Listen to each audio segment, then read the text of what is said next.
Hello students, welcome back to my YouTube channel VGC on Dot. Myself Kanchan.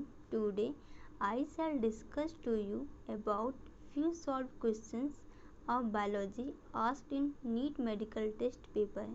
Students, आज हम इस section के अंतर्गत अध्ययन करेंगे नीट मेडिकल टेस्ट एग्जाम में पूछे गए कुछ बायोलॉजी के क्वेश्चंस का और उसका एक्सप्लेनेशन भी करेंगे।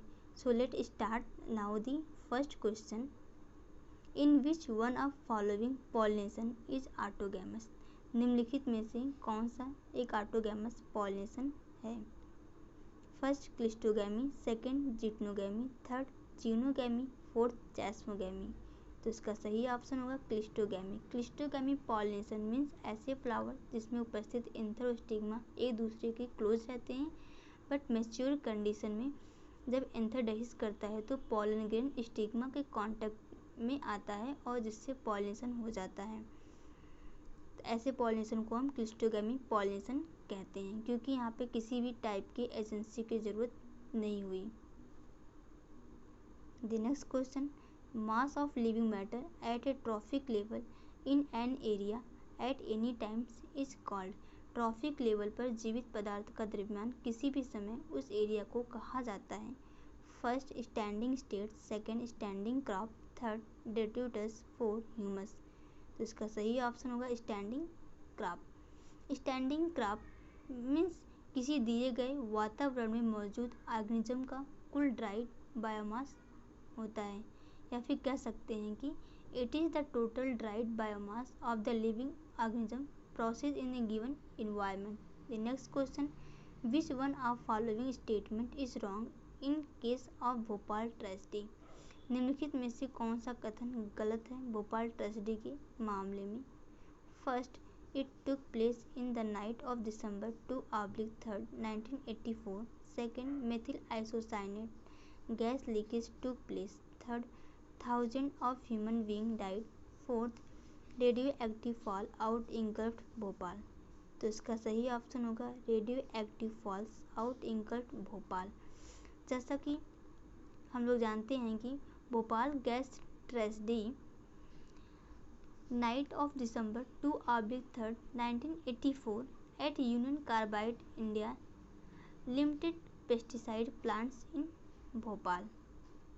The next question, secondary sewage treatment is mainly A. मुख्य रूप से सेकेंडरी सीवेज ट्रीटमेंट्स हैं। First, biological process, second physical process, third mechanical process, fourth chemical process. तो इसका सही ऑप्शन होगा biological process. Biologically process means a biological treatment of a municipal waste rich in sewage. The organic matter is decomposed with the help of microbes. The next question, eutrophication is often seen in। eutrophication अक्सर देखा जाता है। First, mountain, second desert, third fresh water lake, fourth ocean. तो इसका सही option होगा fresh water lake. eutrophication means a nutrient enrichment of water body resulting in increased growth of algae, other plants and animals.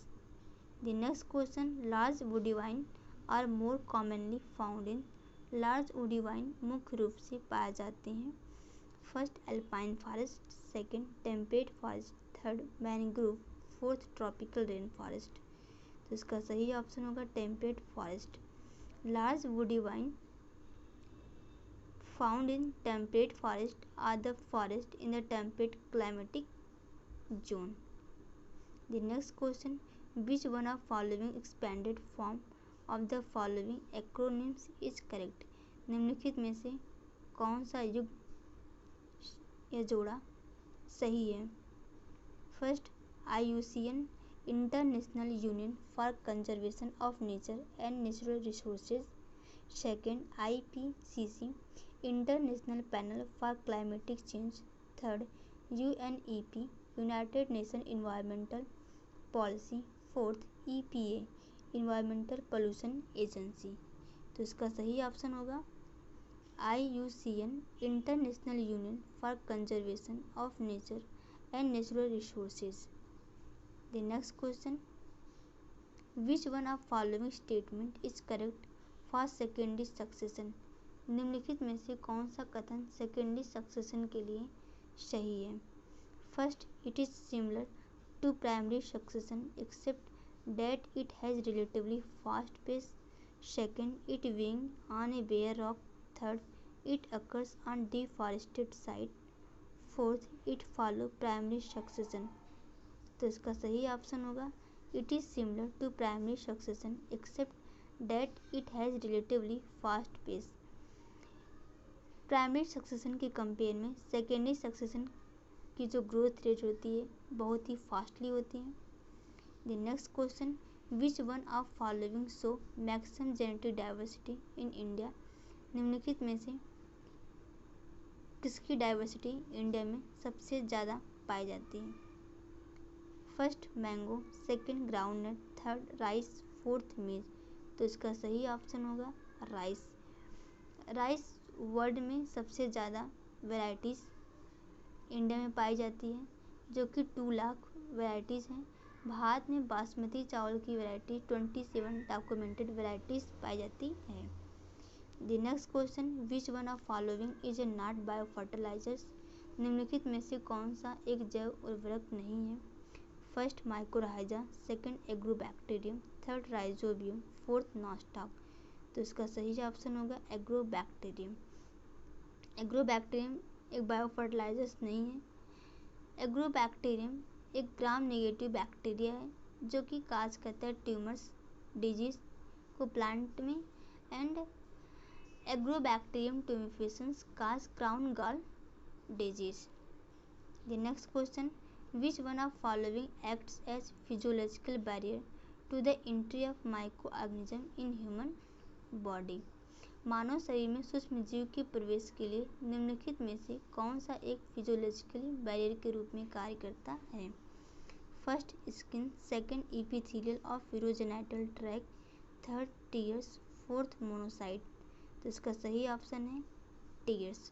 मानव शरीर में उपस्थित physiological barrier जैसे कि tier in I, saliva in mouth and HCL in stomach etcetera जो कि micro organism की entry को रोकती हैं. टीयर्स एंड सलाइवा में लाइसोजाइम एंजाइम पाए जाते हैं जो कि माइक्रो ऑर्गेनिज्म के सेल वॉल में उपस्थित पेप्टाइड ग्लाइकॉन की सिंथेसिस को इनहिबिट करते हैं, मुख्य रूप से यूबैक्टीरिया में. The next question, which one of following help in absorption of phosphorus from soil by plant? निम्नलिखित में से किसकी सहायता से प्लांट सॉइल में उपस्थित फास्फोरस को एब्जॉर्ब करता है? फर्स्ट, एनाविना. Second, Glomus. Third, Rhizobium. Fourth, Frankia. तो इसका सही ऑप्शन है ग्लूमस. ग्लूमस एक जीनस है अर्बासिकुलर माइक्रोराइजल फंजाई का जिसकी सहायता से प्लांट सॉइल से फास्फोरस को एब्जॉर्ब करते हैं. The next question, Himgiri developed by hybridisation and selection for disease resistance against rust pathogens is a variety of? Himgiri hybridisation द्वारा विकसित और जंग के खिलाफ रोग प्रतिरोधक के लिए रोगजनक की एक वैरायटीज है. First, wheat. Second, chilli. Third, maize. Fourth, sugarcane. तो इसका सही ऑप्शन है वीट. वीट हिमगिरी की एक वैरायटीज है जो कि resistance to leaf and strip rust hill bunt. The next question, which of the following is mainly produced by the activity of anaerobic bacteria on sewage? निम्नलिखित में से किसका उत्पादन मुख्य रूप से होता है सीवेज पर एनारोबिक बैक्टीरिया की गतिविधि से? First, marsh gas. Second, laughing gas. Third, propane. Fourth, mustard gas. तो इसका सही ऑप्शन होगा मार्स गैस. मार्स गैस का मेनली जो कंपोनेंट है वो क्या है? मीथेन है. The next question, agarose extracted from seaweed find use in? Seaweed के द्वारा एगरोज को एक्सट्रैक्ट किया जाता है. इसका यूज होता है gel electrophoresis. Second, spectrophotometry. Third, tissue culture. Fourth, PCR. तो इसका सही ऑप्शन होगा जेलेटोफ्रोसिस. एगरोज का यूज जेल इलेक्ट्रोफोरेसिस में किया जाता है। जेल इलेक्ट्रोफोरेसिस में it is used to separate macromolecules like DNA, RNA and proteins. Thanks to all viewers, students. मैं उम्मीद करती हूँ कि आपको हमारा वीडियो पसंद आया होगा। So please like, comment and subscribe to my YouTube channel VGC on Dot. Please share this video to your friends and to get the latest notification of new uploaded video, please press the bell icon button. Thank you. जय हिंद, जय भारत।